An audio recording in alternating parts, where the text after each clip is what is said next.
Deus, ele nos criou a sua imagem e semelhança, né? Todos nós que lemos Gênesis, nós vemos que Deus criou o homem à sua imagem e semelhança.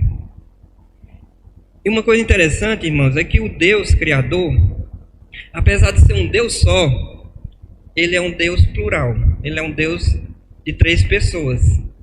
Ou seja, na eternidade, nem o próprio Deus estava só. Ele era uma trindade.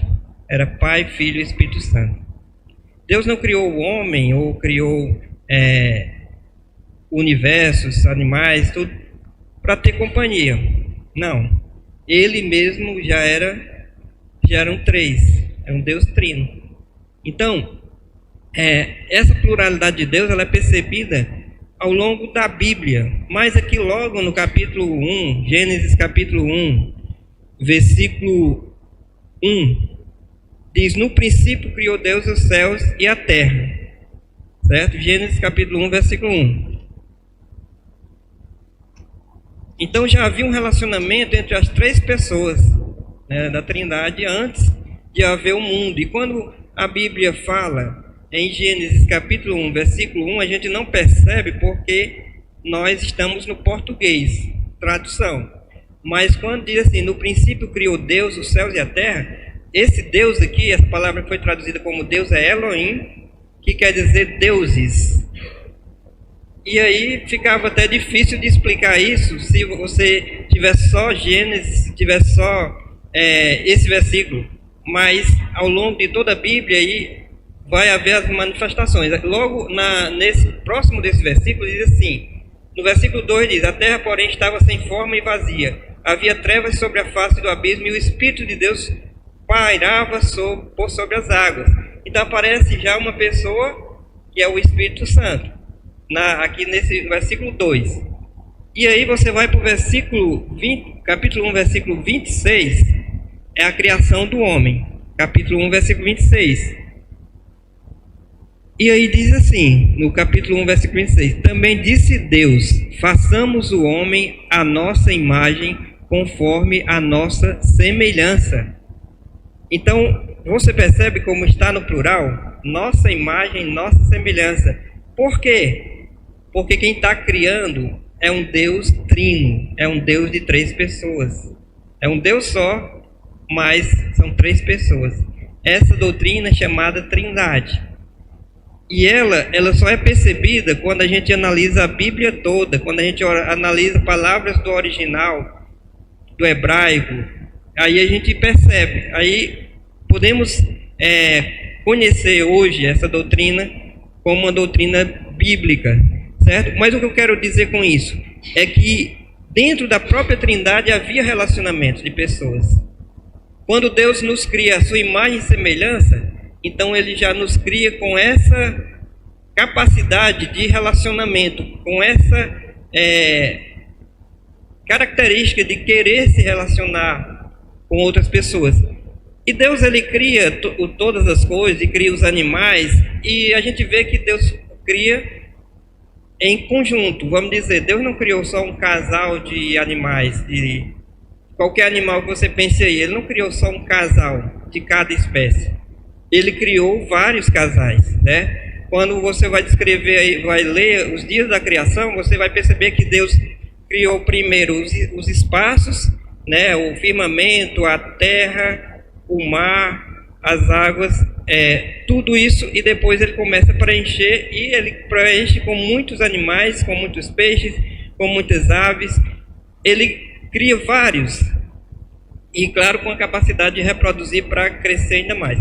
Mas quando ele vai criar o homem, no versículo 26, ele mostra uma criação geral do homem e da mulher. Ele criou o homem à sua imagem e semelhança. Mas no capítulo 2 ele vai detalhar como foi a criação do homem. E a gente vai ver um detalhe que não tinha sido dito no versículo 26. É que Deus criou primeiro o homem sozinho. O homem sozinho. Mas aí no versículo 26, capítulo 1, versículo 26 não, no capítulo 2, versículo 18, no 2,18, 2,18 ele não é cronologicamente depois do capítulo 1. O 2 ele vai detalhar como Deus criou o homem, que está expresso no versículo 21, 26, certo? Então, no 2:18, ele diz assim: disse mais o Senhor Deus, não é bom que o homem esteja só. Far-lhe-ei uma auxiliadora, que ele seja idônea. Então, Deus, ele sabe de todas as coisas. Mas ele criou primeiro o homem, e aí ele diz, não é bom que esse homem esteja só. Eu vou criar uma companheira para ele que seja da sua mesma altura intelectual, que seja capaz de ajudá-lo, né? E aí ele cria a mulher. E assim ele criou o homem e a mulher e para poder ter comunhão com ele e para governar a terra. E esse homem e essa mulher, eles são ordenados, são feitos, Deus faz o casamento deles e ordena que eles cresça essa família, né? Ali Deus criou a família, certo? Então você entende, porque se Deus tivesse feito vários homens e várias mulheres, ele teria que ter feito um casamento coletivo ali, né? Mas ele escolheu só um homem e uma mulher e abençoá-los para que ali eles pudessem formar a família. Mas o que eu quero dizer aqui é que Deus não resolveu criar a mulher de uma hora para outra, não. Tudo isso Deus, ele planejou, né? Ele sabe todas as coisas. Então, ele quis fazer de forma especial o homem e a mulher, a sua imagem e semelhança. E aqui foi detalhado que eles foram feitos a sua imagem e semelhança. Então, Deus diz que ele quer que ter comunhão com o homem e com a mulher e eles ter comunhão com Deus e entre si, né? Haver relacionamentos. Eu quero explicar com isso de que Deus é um Deus de relacionamentos. Ele quer que haja relacionamentos saudáveis entre as pessoas. E a gente vê que esse relacionamento entre Adão e Eva e entre eles e Deus era um relacionamento vertical, espiritual e horizontal. Relacionamento com Deus, eles tinham um relacionamento vertical com Deus e um relacionamento horizontal que estava tudo bem, até que eles desobedecem a Deus. Quando eles desobedecem a Deus, esse relacionamento vertical, que é o relacionamento espiritual, que é o relacionamento com Deus, ele é quebrado. E aí vem a morte espiritual. Deus, a comunhão entre o homem e Deus é quebrada. A comunhão entre Adão, Eva e Deus é quebrada. Eles estão agora mortos espiritualmente, porque Deus havia dito, se vocês desobedecerem comendo esse fruto que eu proibi, vocês morrerão. Então houve uma morte no relacionamento entre Deus e o homem. E com a morte entre o relacionamento de Deus com o homem, o primeiro efeito foi a briga entre ele e Eva, entre Adão e Eva, né? A questão de culpa, porque antes eles não tinham vergonha de nada, eles não tinham medo.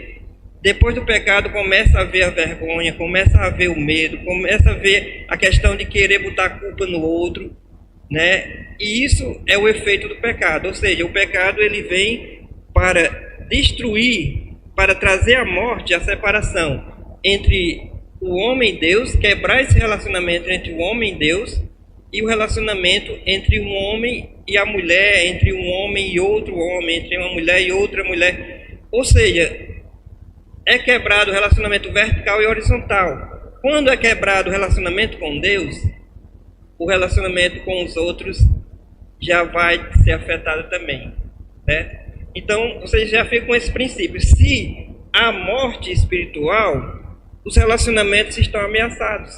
Os relacionamentos entre pessoas. E aí você vai começar a ver que isso vai começar a se manifestar na humanidade, certo? É a morte, que primeiro é espiritual e depois é a morte física, tá certo? Mas aí Deus, ele faz algo, ele já promete resolver esse problema, né? Onde é que ele promete resolver esse problema? O pecado surgiu no capítulo 3, e no capítulo 3, versículo 15, no 3,15, Deus falando aí com a serpente, castigando-a, diz: porém inimizade entre ti e a mulher, entre a tua descendência e o seu descendente. Este te ferirá a cabeça, e tu lhe ferirás o calcanhar. Aqui é a promessa da vinda do descendente da mulher, um descendente especial, que é o Senhor Jesus Cristo. E o que o Senhor Jesus Cristo faria? Ele seria, ele diz assim: este te ferirá a cabeça, e tu lhe ferirá o calcanhar. O Deus está dizendo para o diabo: olha, este descendente especial, que é Jesus, né? Aqui não fala, mas a gente sabe que é. Quando o Novo Testamento, quando se manifestar o restante, a revelação de Deus vai mostrar que é Jesus. Este te ferirá a cabeça que é o poder de Satanás, poder de domínio de Satanás sobre a humanidade, o poder da morte, né? E tu lhe ferirás o calcanhar. É o sofrimento que Jesus passou e a morte por causa do veneno do pecado. É uma simbologia perfeita para mostrar. A serpente, ela introduz o veneno geralmente no calcanhar da pessoa, e esse veneno é o que mata. Jesus, ele receberia o veneno do pecado sobre si e morreria para nos salvar. Morreria no nosso lugar. Então isso aqui é chamado proto-evangelho. Mas o que quer dizer isso? Só há restauração do relacionamento entre nós e Deus através da fé no sacrifício de Cristo. Só há essa maneira de nós termos o relacionamento com Deus, que é o relacionamento espiritual, restaurado através da fé no sacrifício do Senhor Jesus. E isso faz com que Satanás perca o poder da morte sobre nós. Porque, por mais que ele nos incite a pecar, nos leve a pecar, mas aquele que recebeu o antídoto, recebeu o sacrifício de Cristo no seu lugar, ele jamais morrerá eternamente. Ou seja, é vida espiritual eternamente. E aí é restaurado o relacionamento entre nós e Deus através da fé em Cristo. Isso é o Evangelho. Quando isso é restaurado, quando esse relacionamento entre Deus e nós é restaurado, o que é que acontece? Agora é a vez de haver restauração entre os relacionamentos horizontais. Ou seja, esse amor de Deus que me amou e me salvou, agora ele vai se manifestar de forma horizontal para trazer outros para Cristo, para perdoar outros, para me relacionar da forma que Deus quer com outras pessoas. Então é impossível uma pessoa que não tem Cristo verdadeiramente, ela viver uma vida de relacionamentos puramente saudáveis. Geralmente vai ter problemas. Então, quando a gente recebe Cristo, Deus nos dá a capacidade de nos relacionar bem com as pessoas, né? De nos dar o poder de perdoar, nos dá o poder de amar as pessoas, porque antes disso, quem manda na nossa vida somos nós mesmos. No caso, nós somos muito egoístas. O que a gente quer é viver da forma que a gente quer. Depois que o homem pecou, o homem ele quis viver independente de Deus. Ele às vezes busca Deus com o interesse de ser abençoado, né? Ele às vezes quer conquistar a sua própria salvação por seus meios, porque não quer reconhecer que é incapaz de se salvar, de salvar a si mesmo.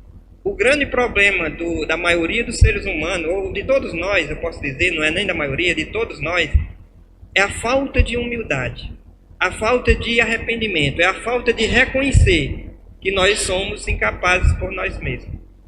Os homens constroem religiões para poder evitar a humilhação de reconhecer que só o sacrifício de Cristo é válido para a salvação. Que nenhum sacrifício humano, ou religião humana, ou coisa que a gente faça é suficiente para reparar essa separação entre nós e Deus e a separação entre nós e as pessoas. Então a gente vê aqui, lá no Gênesis, Deus explica a razão de tudo isso, a razão da morte espiritual, da morte física, da morte nos relacionamentos. E aí vai começar, e você vai ler Gênesis, e vai ler a Bíblia, e vai ver que é assim. No capítulo 4, logo, acho, já vai haver a morte, né? Caim matando Abel. E por que Caim mata Abel? Porque Abel ofereceu um sacrifício agradável ao Senhor, que foi aceito por Deus, e a Caim não ofereceu um sacrifício agradável. E aí Deus, ele fica indignado contra Deus, e aí ele vai e mata Abel, né? Caim fica indignado contra Deus e mata Abel. Então as pessoas são assim, se elas não estão bem resolvidas com Deus, elas vão viver, elas vão afetar outras pessoas, elas vão agir mal contra outras pessoas. Por isso é que você vê que dos mandamentos, os 10 mandamentos que resumem a lei, você vai ver 4 mandamentos direcionados a Deus, adoração a Deus, e os demais relacionados às pessoas. Porque Deus, quando a gente tiver um relacionamento correto com Ele, a gente vai ter um relacionamento, vai buscar um relacionamento correto com as pessoas. Mas o interessante, irmãos, é que esse relacionamento que eu estou explicando, quando surge o pecado e a maldição e a separação e a morte nos relacionamentos verticais e horizontais, Deus ele mostra que vai consertar isso através da cruz de Cristo. E nós veremos que a vida cristã ela pode ser avaliada pela intensidade e qualidade desses 2 relacionamentos. A vida cristã, em resumo, ela é esses 2 relacionamentos, vertical e horizontal. E eu vou demonstrar isso através da palavra de Deus hoje. Nós veremos que, se a gente quer analisar se nós somos maduros espiritualmente, nós temos que analisar qual tem sido a intensidade e a qualidade do meu relacionamento espiritual, ou seja, com Deus, e do meu relacionamento com as outras pessoas. Como é que está esse relacionamento? Tem sido caracterizado pelo quê? Tem sido intenso? Eu tenho dedicado tempo e cuidado com esses relacionamentos verticais e horizontais? E eu quero mostrar, irmãos, que quem falou isso foi o próprio Senhor Jesus. Que a vida cristã, essencialmente, são esses 2 tipos de relacionamentos. Vamos abrir aí em Mateus capítulo 22, versículo 36 a 40.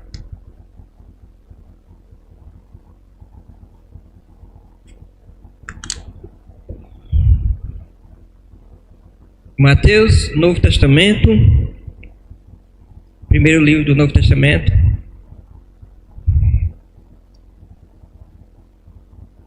capítulo 22, e o versículo 36 a 40. Já conhecem bastante esse texto.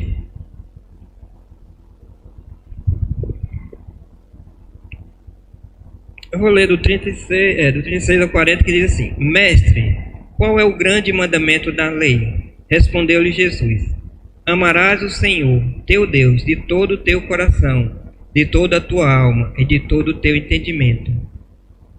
Este é o grande primeiro mandamento. O segundo, semelhante a este, é: amarás o teu próximo como a ti mesmo.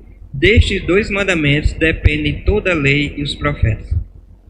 Então Jesus ele disse: a vida cristã é essas 2 coisas.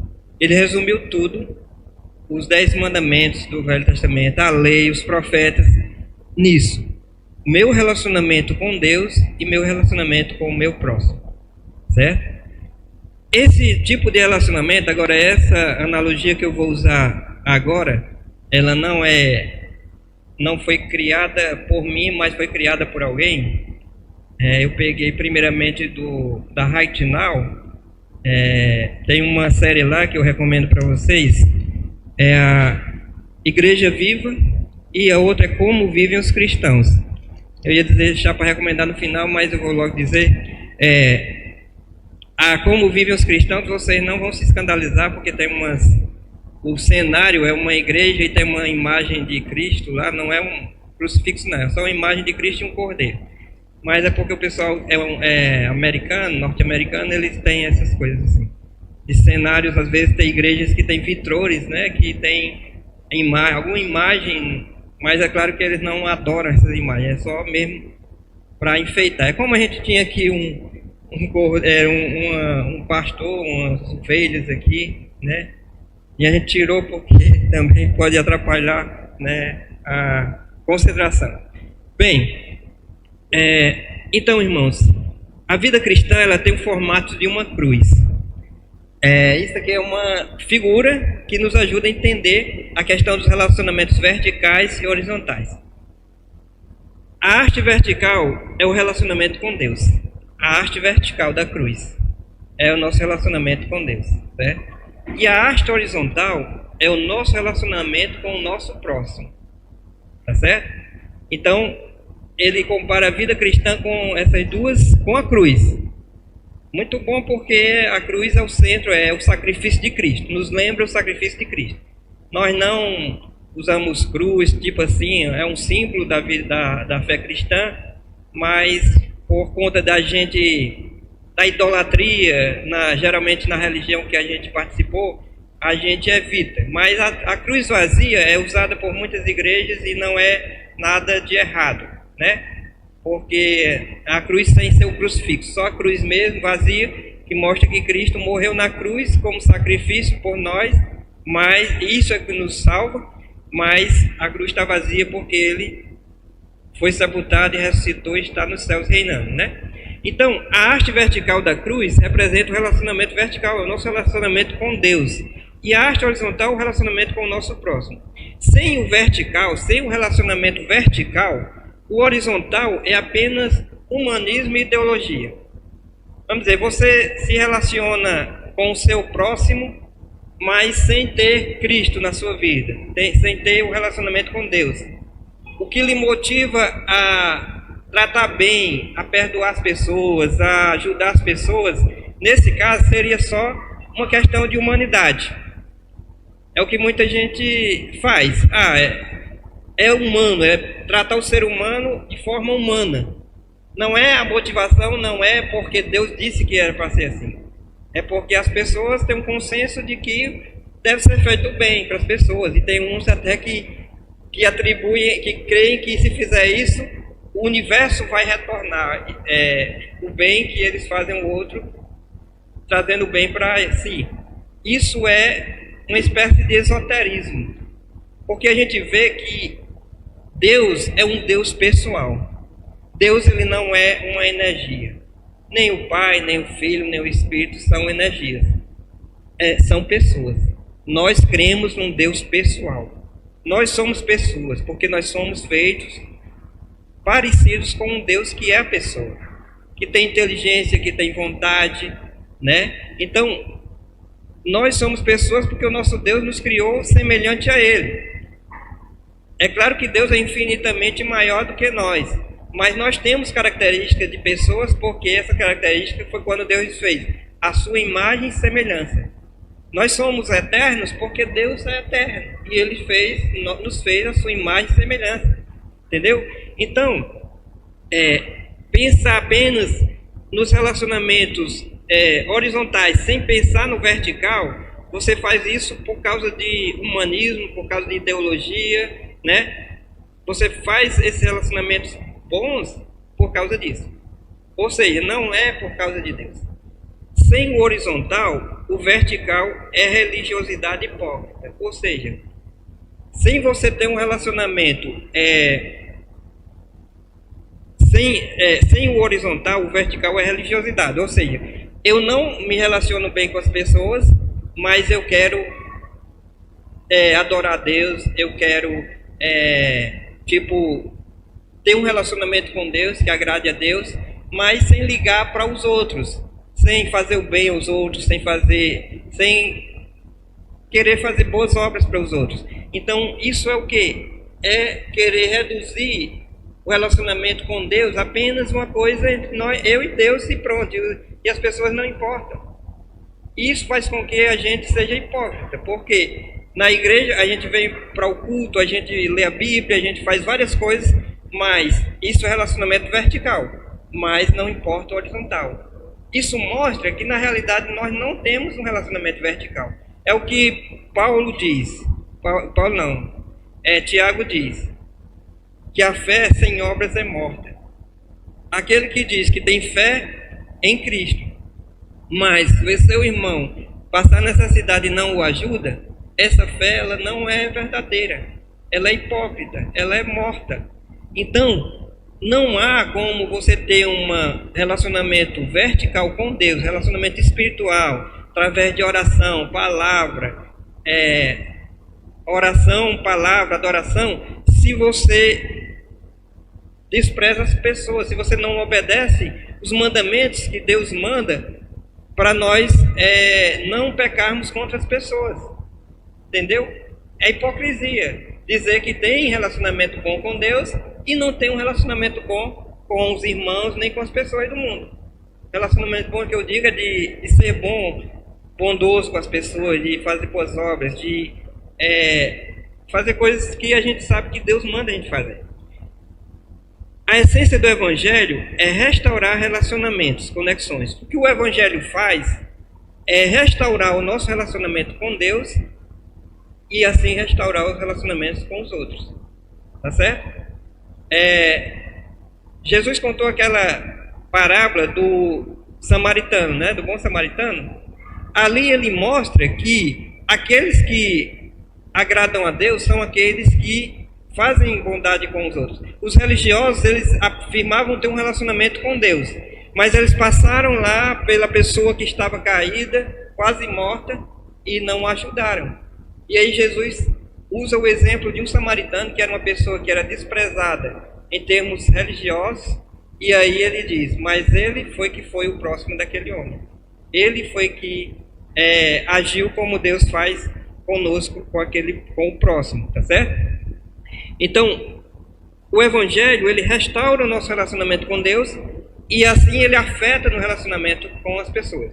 Vamos ver primeiro o relacionamento vertical, que é a origem de tudo. É o nosso relacionamento com Deus. Você não pode compartilhar o amor de Deus com as pessoas se você não recebeu esse amor. Ou seja, se você não creu que Deus te amou tanto, que deu seu Filho unigênito, para que você, crendo nele, tenha a vida eterna, você não vai ser capaz de amar as pessoas com esse mesmo amor. Se você não crê que Deus perdoou todos os seus pecados através de Cristo, sem você merecer, você não vai ser capaz de perdoar o outro que lhe ofendeu. Por quê? Porque você não conheceu o quanto Deus foi bom com você, o quanto Deus lhe perdoou. Quando Jesus fala de perdão, ele usa uma parábola de uma pessoa que foi perdoada e na hora que foi para perdoar, não perdoou. E ele mostrou que aquela pessoa, ele não conheceu o amor que perdoa. Porque se ele tivesse conhecido, ele perdoaria também.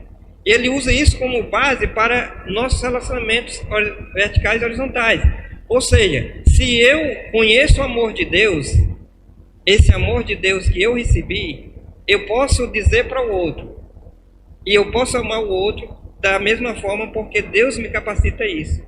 A Bíblia diz que quando nós cremos em Jesus, nós recebemos o Espírito Santo de Deus. E Ele nos dá a capacidade de amar as pessoas como Deus ama. Certo? Então, sem receber o amor de Deus, sem ter crido no amor de Deus por nós não conseguimos amar de forma incondicional. Nós até conseguimos amar as pessoas de forma condicional. Ou seja, amar a quem me ama, ajudar a quem me ajuda. Essa é a relação de amor que geralmente é usada no mundo. Não é a relação de amor que Deus diz para nós termos. Ele diz que nós temos que perdoar os nossos inimigos, né? Ele diz que nós temos que ter misericórdia. Se você quiser ver como nós devemos viver, é só ler as bem-aventuranças. E aí você vai ver que é impossível viver daquela forma se você não tiver a graça de Deus agindo em você, se não tiver o Espírito Santo de Deus agindo em você. Então, a gente só pode dar amor de Deus para as pessoas se a gente conhecer esse amor. No Mateus 22:33, que é esse versículo que Jesus falou, ele diz assim, no 22:33. Mateus 22:33.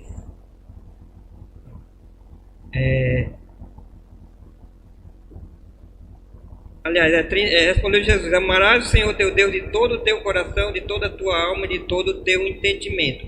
Então ele está dizendo aqui, você só vai ter esse relacionamento vertical, esse relacionamento de amar a Deus de todo o teu coração, de toda a tua alma, se você conhecer verdadeiramente Cristo. Se você conhecer verdadeiramente Ele, você vai ter intimidade com Ele, você vai priorizar Ele na sua vida, você vai ter devoção integral e você vai dar o melhor para Ele. Desde o Velho Testamento, quando você lê o Velho Testamento, você vê que Deus quer as primícias.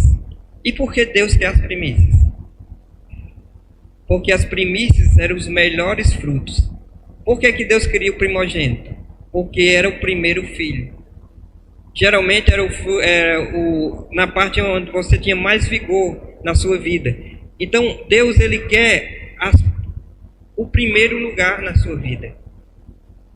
Então se você tem um relacionamento com Deus espiritual, vertical, que é a haste vertical da cruz, você tem que buscar mais e mais intimidade, priorizar Deus na sua vida, devoção integral aí de toda a tua alma, de todo o teu entendimento. Você tem que se esforçar ao máximo para dedicar a sua vida a Deus, seus pensamentos, tudo da sua vida a Deus. Ele tem que ser a sua prioridade. É aquilo que Jesus disse: coloque em primeiro lugar o meu reino na sua vida. Coloque em primeiro lugar. A Bíblia diz lá em 1 João 4,19 que Deus ele nos amou primeiro do que nós amamos a Ele. Então, se nós amamos, nós só podemos amar a Deus se a gente tiver recebido primeiro o amor dele, que veio dele. 1 João 4,19.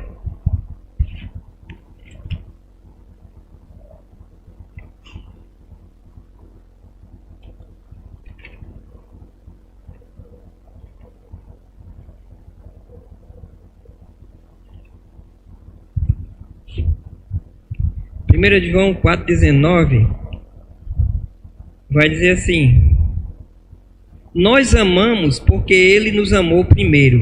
Se alguém disser amo a Deus e odiar seu irmão, é mentiroso. Pois aquele que não ama seu irmão a quem vê, não pode amar a Deus a quem não vê. O que ele está querendo dizer é que Deus nos amou primeiro.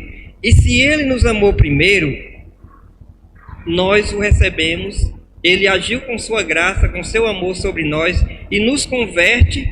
Nós recebemos Cristo e o seu amor, e aí depois nós vamos ter a capacidade de amar o nosso irmão.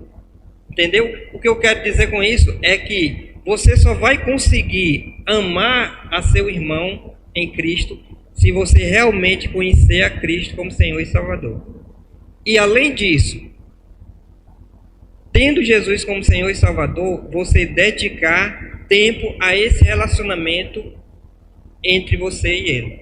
E o que é dedicar tempo, dedicar esforço nesse relacionamento, para que ele se torne mais intenso e a gente possa ter capacidade de amar as pessoas, amar os nossos irmãos, que é o que a gente vai ver agora. Como é que eu vou conseguir amar o meu irmão com seus pecados, com suas falhas contra mim, contra Deus? Como é que eu vou conseguir fazer isso? É através do meu relacionamento com Deus sendo fortalecido a cada dia. É você ter uma vida com a palavra de Deus, é você ler, meditar, estudar, é você orar, é você adorar a Deus. É praticar isso que é simples, mas é difícil de praticar. Lá na série sobre como viver a vida cristã, ele repete muito isso. A vida cristã é simples, mas não é fácil. Ou seja, as coisas de Deus são simples. Agora, quando a gente vai pôr em prática, surge dentro de nós um inimigo. Não precisa nem o inimigo que está fora. O inimigo que está dentro de nós já surge contra nós. E Jesus já tinha falado disso. Ele disse: orai e vigiai. O espírito está pronto, mas a carne é fraca. O que é a carne é fraca? Nós temos dentro de nós uma natureza pecaminosa. E essa natureza pecaminosa nos dá preguiça de ler a Bíblia, nos dá preguiça de tudo quanto é relacionado a Deus. A cultuar, a louvar, qualquer coisa que seja do Espírito, a nossa carne vai guerrear contra. É aquilo que diz lá em Gálatas: o Espírito milita contra a carne e a carne contra o Espírito. Certo? E como é que a gente vai vencer tudo isso? Alimentando mais o Espírito. Exercendo mais a leitura, meditação, estudo. Por exemplo, nós temos assinado uma plataforma que é chamada Right Now.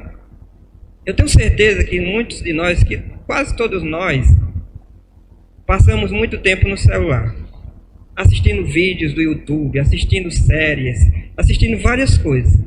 Mas tem uma plataforma que a igreja assina, que tem maravilhosos estudos bíblicos por pessoas confiáveis, ensinando coisas variadas da vida cristã, que é um instrumento muito bom para nos fortalecer espiritualmente e quase nós não usamos, né? Então, no lugar de estar assistindo esses vídeos aí, que só muitos deles é bobagem, é só coisas aqui da terra, pessoas dando as suas opiniões, as suas dicas, tem coisas que se aproveitam.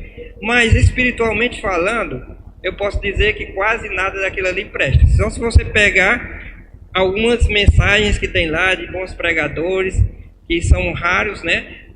E você tem que ter cuidado. Mas se você for para uma plataforma dessa, que é confiável, que a gente confia que tem pessoas só bons pregadores, bons homens, bons teólogos, então a gente tem mais segurança nisso. E pode alimentar a nossa alma com isso. Ler a escola bíblica, poucos irmãos vêm para a escola bíblica. E aí fica a pergunta: será que esses irmãos estudam a Bíblia sozinhos? Será que eles ao menos leem a Bíblia? E se eles leem, por que eles não pedem ajuda, não vêm para a igreja para tirar suas dúvidas? Então, irmãos, a gente tem que ver a nossa realidade. Uma igreja ela não pode ser vivificada, a gente tratou sobre vivificação de igreja, mas uma igreja não pode ser vivificada sem as pessoas dedicar seus pensamentos à palavra de Deus. A Bíblia diz: pensai nas coisas lá do alto, não nas que são de baixo. A Bíblia mostra claramente que o alimento é a palavra, que a gente tem que se exercitar nas disciplinas espirituais, que é palavra de Deus, oração, adoração, várias práticas que fortalecem a nossa vida espiritual. Como é que a gente pode ser forte sem se exercitar? São coisas simples, difíceis porque a carne está guerreando contra, mas nós somos de Cristo. Então nós temos que valorizar, amar a Deus e obedecê-lo, colocar Ele em primeiro lugar nas nossas vidas, porque todas as outras coisas que a gente dedica tempo, esforço, vão passar, tudo, né? Tudo o resto vai passar, mas Deus, Ele vai permanecer eternamente. Quem faz a vontade de Deus permanece eternamente. Então pense o seguinte: uma lâmpada ela não consegue iluminar se não estiver ligada na tomada. Você não vai conseguir iluminar esse mundo, você não vai conseguir ser forte para vencer as tentações, para dar um bom testemunho, para se relacionar bem com as pessoas, se você não estiver bem conectado com Deus. Porque a força vem dele, não vem de você não, né? O Espírito Santo está dentro de nós, nos guiando, nos levando, nos impulsionando a fazer essas coisas que eu estou falando aqui. Mas você vai escolher se você vai fazer ou não. Porque dentro de você vai ter essa batalha não querendo fazer. Mas se você for convencido pelo Espírito de que aquilo que eu estou pregando aqui é a verdade, e isso é o que Deus quer para a sua vida, você vai lutar e vai conseguir vencer e se fortalecer. E quanto mais você se fortalece, mais as coisas ficam fáceis, né? Agora, o segundo tipo de relacionamento, eu falei que o mais importante relacionamento e a fonte de tudo é o vertical. É você estar conectado com o Senhor, é você estar conectado com Ele pela palavra, pela oração, pela adoração. Mas agora o relacionamento horizontal com a família da fé. São os mandamentos de comunhão, é ter comunhão com os nossos irmãos, é estar juntos com nossos irmãos. Esse relacionamento, irmãos, é o que está aqui em 1 de João, capítulo 4, 20 até 5,5. Diz assim: 4:20. Se alguém disser amo a Deus e odiar o seu irmão, é mentiroso. Pois aquele que não ama seu irmão a quem vê, não pode amar a Deus a quem não vê. Ora, temos da parte dele este mandamento, que aquele que ama a Deus, ame também o seu irmão. Todo aquele que crê que Jesus é o Cristo é nascido de Deus, e todo aquele que ama ao que o gerou, também ama ao que dele é nascido. Nisto conhecemos que amamos os filhos de Deus, quando amamos a Deus e praticamos os seus mandamentos.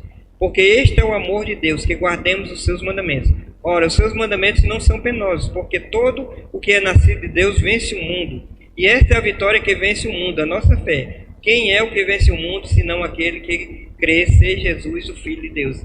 Então, quem tem Jesus, quem ama a Deus, ele vai amar os seus irmãos. E isso é intercambiável, ou seja, se eu amar a Deus, eu vou amar os meus irmãos. E se eu amar os meus irmãos, eu vou amar a Deus. São duas coisas que se alimentam.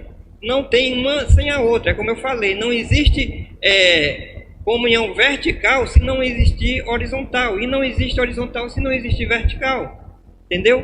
Não existe relacionamento com Deus sem eu amar meus irmãos. E não existe eu amar meus irmãos sem eu amar a Deus. Quando eu estou fazendo uma coisa, eu estou fazendo a outra. Tá certo? Porque Deus me ensina assim. Em João 13, 34, 35, aí vai ser o Evangelho de João 13, 34, 35. Vamos ver o que Jesus nos ensina lá. 13, 34, 35.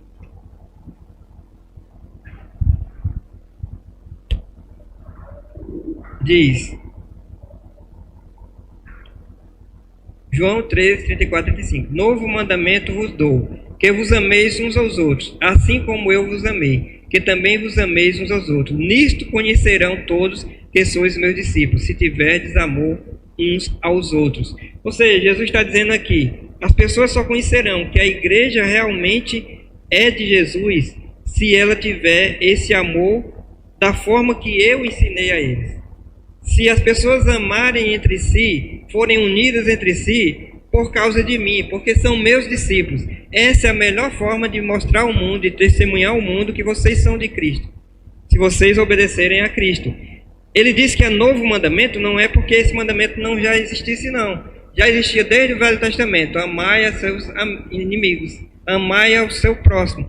Mas só que aqui Deus está dizendo, amem ao seu próximo, porque eu mandei vocês amar. Do jeito que eu amei vocês, me sacrificando por vocês, servindo a vocês. É dessa forma, o mandamento é novo por causa disso, porque é imitando a Cristo. Nós vamos amar as pessoas imitando ao nosso Senhor Jesus Cristo. João 13, 12 a 17 vai mostrar que nós amamos uns aos outros, servindo uns aos outros. O João 13, esse mesmo capítulo, do 12 ao 17, vai dizer o seguinte... Depois de ter lavado os pés, tomou as vestes, voltando à mesa, perguntou-lhe, compreendeis o que vos fiz? Vós me chamais o mestre e o Senhor, e dizeis bem, porque eu sou. Ora, se eu, sendo o Senhor e o mestre, vos lavei os pés, também vós deveis lavar os pés uns dos outros, porque eu vos dei o exemplo para que, como eu vos fiz, façais vós também. Em verdade vos digo que o servo não é mais do que o seu Senhor, nem o enviado maior do que aquele que o enviou. Ou seja, nós precisamos servir uns aos outros, lavando os pés uns dos outros. Aí quer dizer, fazendo o serviço de servo uns dos outros. E como é que eu sirvo uns aos outros? Tem muitas formas de nós ajudarmos uns aos outros. Tanto espiritualmente como de outras formas, no sentido de ajudar o meu irmão em tudo que ele precisa. É aquilo que o bom samaritano fez, né? Aquilo que o outro precisa de mim e eu faço a ele, eu estou sendo o seu próximo, eu estou sendo o seu irmão. Então Deus, ele nos dá dons espirituais. A gente precisa pôr esses dons que Deus nos deu para servir ao nosso irmão, para edificar o nosso irmão. Deus dá dom a nós porque nós não tínhamos capacidade de fazer isso. Mas quando nós temos o Senhor, quando nós temos esse relacionamento com Cristo, Deus nos dá, pelo Espírito Santo, a capacidade de servir ao outro. Servir com o quê? Com o dom que Deus me deu. Lá em Atos 2,44, tem uma coisa que complementa isso. Deus dá um dom a cada um de nós, para nós amarmos o nosso irmão e o servirmos de forma prática. Mas só que para que a gente faça isso e a gente exerça o nosso dom, é preciso de uma coisa, irmãos. É preciso nós nos reunirmos, é preciso nós estarmos em comunhão, em contato uns com os outros. E é isso que a igreja fazia, a igreja primitiva fazia. Em João 2,44, eles amavam tanto estar juntos, que eles faziam, sabe o que? Olha, todos os que creram estavam juntos e tinham tudo em comum. Vendiam as suas propriedades e bens, distribuindo o produto entre todos à medida que alguém tinha necessidade. Diariamente perseveravam unânimes no templo, partiam pão de casa em casa e tomavam as suas refeições com alegria e singeleza de coração, louvando a Deus e contando com a simpatia de todo o povo. Enquanto isso, acrescentava-lhes o Senhor dia a dia os que iam sendo salvos. Ou seja, nós precisamos estar mais juntos uns com os outros. Como é que eu vou exercer meu dom se o meu irmão não está aqui para receber a ministração desse dom? Imagine que eu viesse pregar hoje, o Espírito Santo me guiou a preparar essa mensagem, e aí só tivesse pouquíssimas pessoas aqui. O que é que aconteceria? Eu iria ministrar essa pregação, do mesmo jeito. Mas quem seria abençoado? Só os que estivessem aqui. Só os que estivessem ouvindo. E assim são os dons que Deus dá à igreja. Se a igreja, primeiro, você tem que descobrir o seu dom e exercer o seu dom. Segundo, precisa ter pessoas para receber a ministração desse dom. Então, se a igreja não se reúne, se ela não tem comunhão, os dons não vão ter como ser operados. Entende? Então, é por isso também que lá em Hebreus 10:25 diz: não deixem de congregar, irmãos, não deixem de congregar. E quando diz não deixem de congregar, não é só para não deixe de congregar uma vez por semana. Não. Jesus disse até assim: toda vez que vos reunir, nascer do Senhor. Então, ele fala, a igreja primitiva reconheceu que quanto mais juntos eles estivessem, melhor. Por isso é que eles eram capazes até de vender as coisas para poder estar juntos, para ajudar uns aos outros e estar juntos. Então precisa nós estarmos juntos o máximo possível, porque se tem alguém que vai fortalecer, edificar um ao outro, somos nós. No mundo lá nós não vamos receber edificação não. Nós vamos receber o diabo agindo para que a gente desanime. É gente contra nós, nos desencorajando. Mas nós juntos, nós temos que, Deus nos capacita a ajudar uns aos outros, orar uns pelos outros, como diz lá em Tiago, orar uns pelos outros, confessar os pecados uns aos outros, compartilhar nossa dificuldade uns com os outros, limpar os pés uns dos outros. A psicologia de Jesus também é nisso aí. Na caminhada cristã você suja os pés, ou seja, você peca. Quem é que vai ajudar a limpar os pés uns dos outros? Nós. Nós aqui precisamos estar um lado do outro, ajudando a se livrar dos pecados, a vencer os pecados. Então, relacionamentos, irmãos, horizontais, é relacionamento entre os irmãos da igreja, com as pessoas, os irmãos da fé. Agora, os relacionamentos, terceiro tipo de relacionamento, relacionamento com os de fora. Ou seja, com as pessoas que não são da igreja, com as pessoas que não são crentes. Esse relacionamento é o que a gente chama de evangelismo. Quando eu estou me relacionando com uma pessoa de fora, que não tem fé ainda em Cristo como Senhor e Salvador, eu vou estar pensando em quê? Em evangelizar. Em mostrar a salvação de Cristo que aconteceu na minha vida e que é a melhor coisa que aconteceu, que aconteça na vida do outro. Então eu preciso estar compartilhando. Em Mateus 5, 13 e 14, Jesus fala sobre isso. Mateus 5, 13 e 14.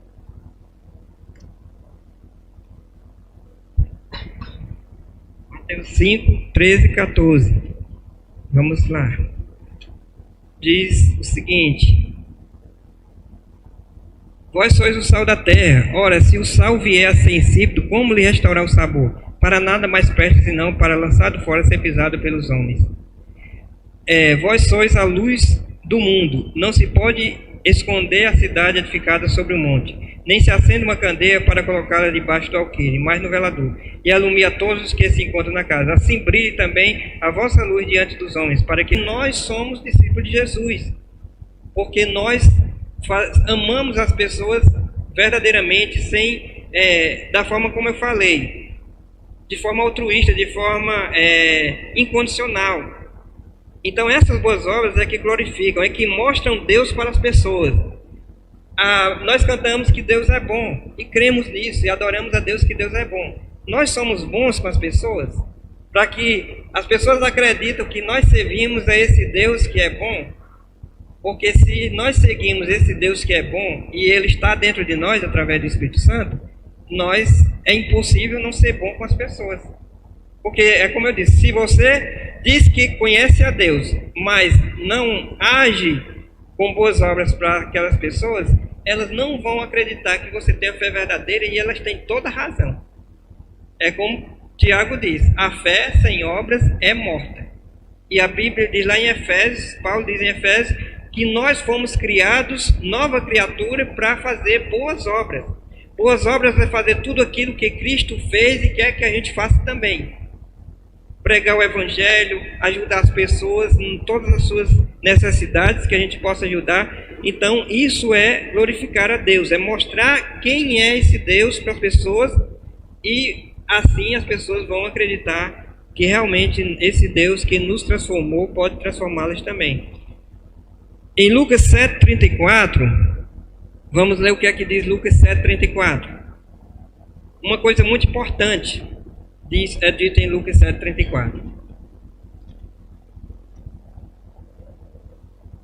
Jesus tinha orado lá em João também, que Ele não orava ao Pai que nos tirasse do mundo, mas que nos guardasse do mal.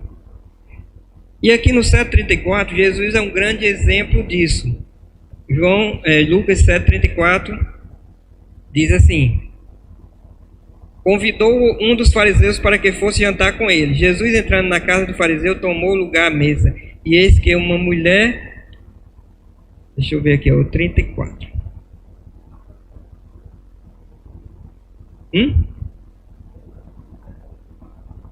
7,34. Pronto, achei. Eu fui para o 36, né? Pois veio João Batista... Obrigado. Pois veio João Batista não comendo pão, nem bebendo vinho, e dizeis, tem demônio. Veio o Filho do Homem comendo e bebendo, e dizeis, eis aí um glutão e bebedor de vinho, amigo de publicanos e pecadores. Mas a sabedoria é justificada por todos os seus filhos. Ou seja, eles estavam acusando Jesus de ser amigo dos pecadores. Por quê? Porque ele ia à casa dessas pessoas e comia com eles para compartilhar a sua salvação, o seu evangelho.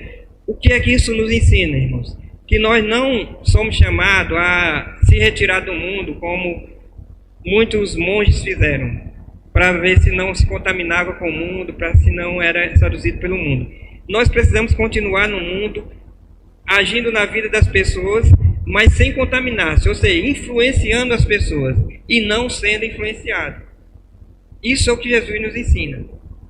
É estar lá, mas não para ser mais um, para concordar, para fazer agradar o outro, e sim para mostrar Cristo para os outros, mostrar o Evangelho para os outros. Isso se chama Evangelho relacional. É um testemunho de fé e obras, palavras e ações diante das pessoas. É conviver com as pessoas e fazer a diferença na vida das pessoas, mostrando que nós temos o Cristo que salva e que quer salvá-las também.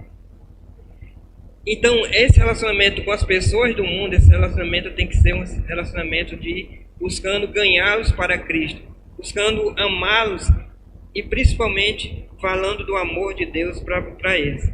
E o quarto é só um complemento para nós que temos quem tiver dificuldade de se relacionar, de querer estar junto com a igreja, de querer se relacionar com as pessoas. Tenho mostrado que é a vontade de Deus, é que a gente se relacione com Ele, primeiramente, mas também com as pessoas que o conhecem, que são nossos irmãos, e com as pessoas que não conhecem, né?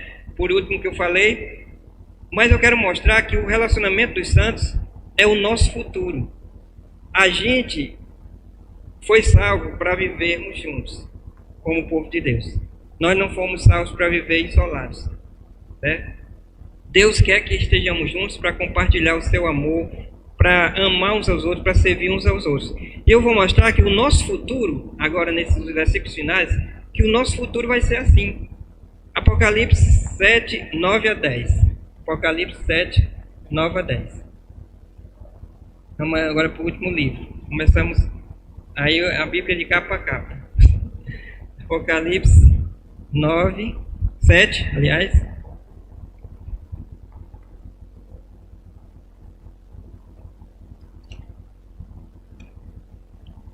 Apocalipse 7, de 9 a 10, diz assim: Depois destas coisas vi e eis grande multidão, que ninguém podia enumerar, de todas as nações, tribos, povos e línguas, em pé diante do trono e diante do Cordeiro, vestidos de vestiduras brancas, com palmas nas mãos, e clamavam em grande voz, dizendo: Ao nosso Deus que se assenta no trono e ao Cordeiro pertence a salvação. Está vendo aí como é no céu? Grande multidão, juntos. Vamos para o capítulo 19, versículo 1. Isso aqui é no céu, viu? 19, 1. Depois destas coisas, ouvi no céu uma como grande voz de numerosa multidão, dizendo: Aleluia, a salvação e a glória e o poder são de nosso Deus. Grande multidão. Versículo 6. Então ouvi uma como voz de numerosa multidão, como de muitas águas e como de fortes trovões, dizendo: Aleluia, pois reina o Senhor, nosso Deus, o Todo-Poderoso. Grande multidão. E se eu não vou mais abrir, mas se você for ler Novo Céu e Nova Terra, você acha que nós vamos estar sozinhos? Cada um na sua casinha, na sua família? Não vai ter mais ninguém vai casar, nem se dar em casamento. Ou seja, não vai ter famílias isoladas. Vai ser todo mundo juntos, vivendo juntos. Então, irmãos, é bom se acostumar. Deus está nos treinando para isso, para vivermos juntos, irmãos. Por isso é que nós vamos ter um treinamento daqui a quantos dias? Segunda, terça, quarta, 3 dias. Daqui a 3 dias vai ter um pequeno treinamento de viver juntos. Então, vamos lembrar disso. Quando estivermos juntos, vamos aproveitar, é comunhão. Vai ter dificuldades? Tem. Tem um lado bom, que é a comunhão, mas assim como é na nossa vida, existem dificuldades de relacionamentos. Até mesmo entre irmãos. Pessoas que têm o Espírito Santo, mas que têm dentro de si ainda a carne, a natureza pecaminosa. E ainda tem o inimigo de Deus agindo também. Então, querendo quebrar a nossa comunhão. Mas nós temos o poder de vencer tudo isso. Porque nós temos dentro de nós o Espírito Santo de Deus.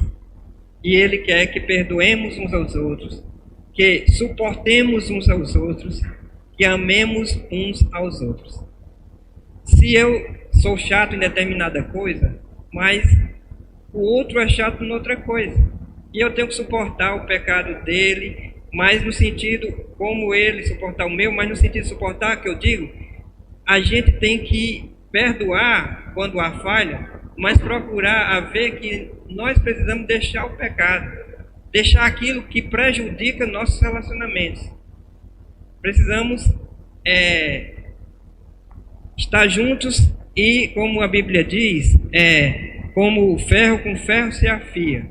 Ou seja, nós temos que estar pulindo uns aos outros, porque vai ter arestas, cada um vai ter a sua, mas é juntos que Deus está nos ensinando a tirarmos essas coisas que nos separam, que querem nos separar da comunhão com uns com os outros e, consequentemente, da comunhão com Deus, né? Porque, como a gente viu, uma coisa depende da outra. Então, se nós não tivermos com problema com o nosso irmão, nós não vamos estar bem com Deus. Isso Jesus disse: se alguém vier dar uma oferta e ver que algum irmão tem algum problema contigo, vá resolver com teu irmão. Então, o que eu quis mostrar aqui é isso, é que o relacionamento com Deus e o relacionamento com as pessoas, ele está ligado um ao outro. E se eu quero ter relacionamento bem com os outros, eu preciso cultivar muito o meu relacionamento com Deus, porque Ele vai me capacitar a estar em bom relacionamento com o outro, seja irmão, seja não irmão. Então é isso, o relacionamento na forma de cruz. E uma coisa bem interessante que eu meditando, é que quando Cristo estava na cruz, um dos lados estava uma pessoa que recebeu Cristo, ou seja, um convertido, um que se converteu. E no outro lado estava um que não se converteu. Do mesmo jeito é o nosso relacionamento. Nós temos ao nosso lado pessoas que a gente prega e se converte, se transforma no nosso irmão e que nós vamos conviver com ele. Mas também temos pessoas teimosas que não se convertem e que são até usadas pelo inimigo para nos fazer pecar e cair. Mas a gente precisa conviver com todos esses lados com equilíbrio, sem cair e glorificando a Deus, como Jesus fez, né? Então, é isso, vamos orar, que o Senhor nos abençoe nos nossos relacionamentos, tanto com Ele, vertical como horizontal, como na cruz, né?